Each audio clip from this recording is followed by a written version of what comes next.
Most men don't choose to do life alone. They just learn that it's safer. Safer than being misunderstood. Safer than being used. Safer than being let down again. So they adapt. They become the man who handles it, carries it, figures it out quietly. And after enough years, it doesn't feel like a choice anymore. It feels like who you've become, who you are. It usually didn't start with strength.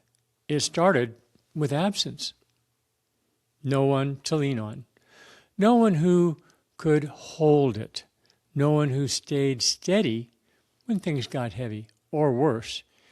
You did open up, and it was used against you. So you learned something early.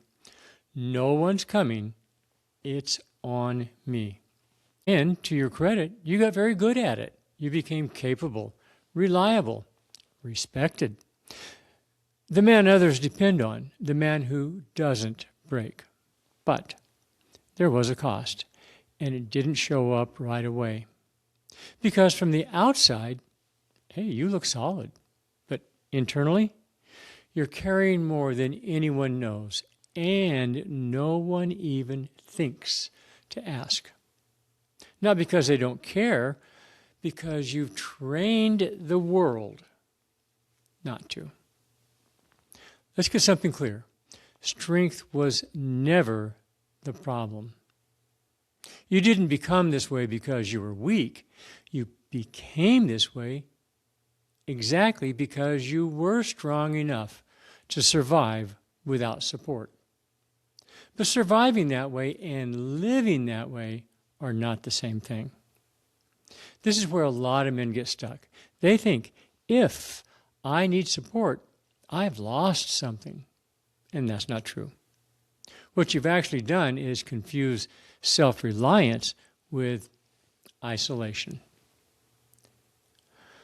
One is power. The other is slow terrain. And even now, there's probably a part of you that resists what I'm saying here because you've seen what passes for support. Support that comes with control. Support that comes with judgment. Support that quietly lowers your position. Now, that's not support. That's leverage.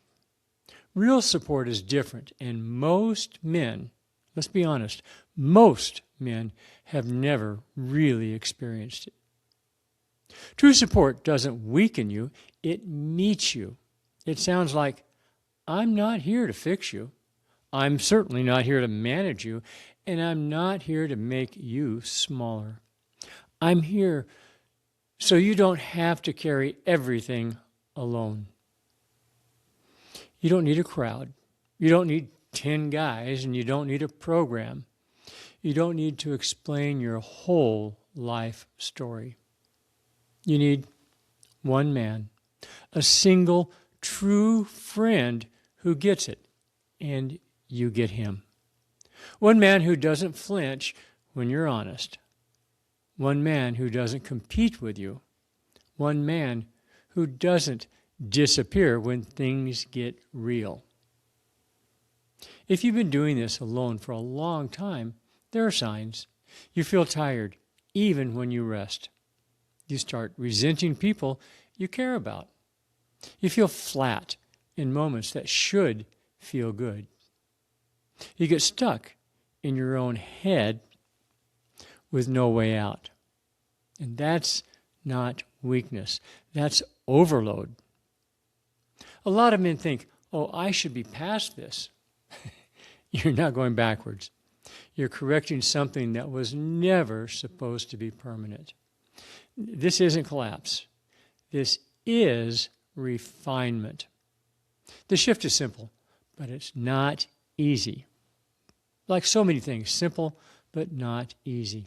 You stop providing, you stop proving you can carry everything, and you start deciding you don't have to.